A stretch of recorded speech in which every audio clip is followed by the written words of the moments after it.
வணக்கம் யூடியூப் நேயர்களே. நம்ம பேசக்கூடிய டாபிக்கின் தலைப்பின் பேர் என்னன்னு கேட்டால் கிறிஸ்தவர்கள், அதாவது பரலோகம் போகும் கிறிஸ்தவர்கள், நரகத்துக்கு போகும் கிறிஸ்தவர்கள் அப்படி ஒரு தலைப்பில் பரலோகம் யார் போவா, நரகத்துக்கு யார் போவா என்று ஒரு தலைப்பில் பேசுகிறோம்.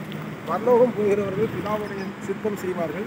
கிறிஸ்தவ வாழ்க்கையிலே பாடுகளும் பிரச்சனைகளும் போராட்டங்களும் நிந்தனைகளும் அவமானமும் வரும். ஆனால் பிரச்சனையே இல்லை, போராட்டமே இல்லைன்னா உங்க கூட ஏசுனாதான் இல்லை. எனக்கு தெரிஞ்ச கழுவுமலேருந்து ஒரு 5 கிலோமீட்டர் இருக்கும். பெரிய குடும்பம் தான், கிறிஸ்தவ சமுதாயத்து. ஒரு பிரச்சனை கிடையாது, ஒரு போராட்டம் கிடையாது. நல்ல சுகபோகமாக வாழ்கிறாங்க. அதாவது சுகபோகமாக வாழ்கிற உயிரோடு செத்தவங்களுக்கு அர்த்தம் வந்து வேதம் சொல்லுகிறது. பாவம் செய்கிறாங்க, சினிமா தேட்டருக்கு போகிறாங்க, அந்நிய பாசையும் பேசுகிறாங்க, கார் வச்சுருக்காங்க, 2 வீடு வச்சுருக்காங்க, 7 கார் வச்சுருக்காங்க, நல்லா நிலச்சி வாங்கி சாப்பிட்றாங்க, நல்லா சுகபோகமாக வாழ்கிறாங்க, சந்தோஷமாக இருக்காங்க. ஆனால் நிம்மதி இல்லை. ஏன்னா கர்த்தருக்கு ஐஸ்வர்யம் வயசு வேதனை, அதனோடு வேதனை கூட்டாக இருந்தது.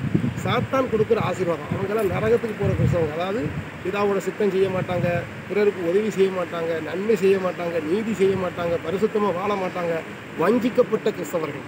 சாத்தான் அவர்களை வஞ்சிக்க வச்சு அவரோட தேட்டருக்கு போவான், அவன் தங்கச்சி கொண்டாட்டின்னு சினிமா தேட்டருக்கு போவான். இவங்க சினிமா தேட்டருக்கு போவாங்க, சர்ச்சில் வருவாங்க, விடிய அந்நிய பாசை பேசினாராம் அந்த ஆள். அதை என்கிட்ட சொல்கிறார். அப்போ இவர்களெல்லாம் நரகத்துக்கு போகிற கிறிஸ்தவர்கள். அவர்கள் பூமியிலே எல்லா ஊழியக்காரங்களுக்கும் காணிக்க கொடுக்கலாம், சுவிசேஷம் பண்ணலாம், தானம் தர்மம் பண்ணலாம், வேலை வேலைக்கு ஜெபம் பண்ணலாம். ஆனால் பரலோகத்துக்கு போக முடியாது. ஏன்னா அவங்க பரிசுத்தமாக வாழணும், தேவ சுத்தம் செய்யணும், முறைப்படி வேதத்தின் எழுதியிருக்கிறபடி பாவரிக்கை செய்யணும்.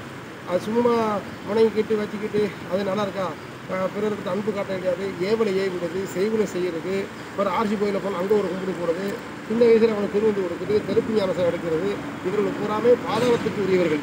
ஆவிக்குரியவர்கள் வானமண்டலத்துக்குரிய ஆவிக்குரிய சரீரங்களுக்கு பூமிக்குரிய சரீரம். இவரெல்லாம் பூமிக்குரிய கிறிஸ்தவர்கள். இன்மைக்காக தேடுவாங்க, ஆசீர்வாதம் இருக்கும். அவங்க செய்தெல்லாம் வாய்ப்பு ஒரு தடை கூட வரலைன்னா அவங்களோட கர்த்தர் இல்லை. போராட்டமே இல்லையா, அவங்க கூட இயேசுநாதரே இல்லை. ஏன்னா ஒரு கிறிஸ்தவ வாழ்க்கையில் ஒரு போராட்டம் இருக்கணும். அவங்க தான் மெய் கிறிஸ்தவர்கள். பிரச்சனை இருக்கணும், அதுக்காக எப்பொழுதும் போராட்டம் நிம்மதி அவமானம் இருக்கக்கூடாது.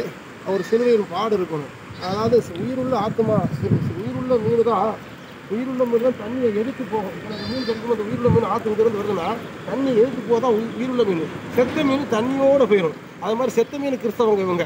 அதாவது ஆவிக்குரிய ரீதியில் ஒன்றும் கிடையாது, ஒரு மண்ணும் கிடையாது. பிரசவம் பண்ணுவாங்க, வாய்க்குள்ளேயே பிரசவம் பண்ணுவாங்க, விடிய பாவம் செஞ்சுட்டு விடிஞ்ச போகிற துதியாக அதையிலையும் எடுப்பாங்க. அருமையான தேவையை நம்ம சிந்திக்க வேண்டும். பரலோகத்துக்கு போகிறவர்கள் பிதாவின் சித்தம் செய்வார்கள், சுவிசேஷம் அறிவிப்பார்கள், காணிக்கை கொடுப்பார்கள், எல்லா விதமாக நன்மை செய்வார்கள், பரிசுத்தமாக வாழணும், தேவனுக்கு ஏற்ற செய்யணும். இன்னும் கூறுவர்கள் இவர் கொடுத்த காணிக்கைகள் சுவிசேஷம் அறிவித்து பிரதிபலன் பூமியில் அடைச்சுவாங்க. முடிவு நரகம். கர்த்ததாமே முடிவு நரகம். இவர்களெல்லாம் பூமிக்குரிய கிறிஸ்தவர்கள், உண்மைக்குரிய கிறிஸ்தவர்கள். மறுமைக்காக தேட மாட்டாங்க. இவங்கெல்லாம் நரகத்துக்கு போவாங்க. ஒரு இடத்துல சுவிசேஷம் ட்ரக் ஒரு ஊர் கிராமத்தில் கழுப்புலேருந்து 5 கிலோமீட்டர் இருக்கும். அங்கே வண்டி வர சொல்லிருக்கோம்.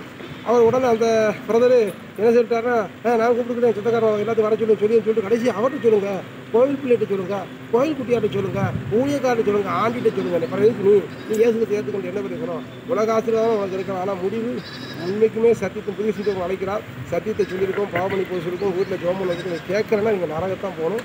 இறைமையை ஒரு பூமியில் சொன்னானே என்று நியாயத்திற்கு நாளை கர்த்தர் உங்களுக்கு கேள்வி வைப்போம். அதனால் எச்சரிக்கையாக இருங்க. உங்களோட ஐஸ்வர்யம் ஒன்றுத்துக்கும் ஆகாது.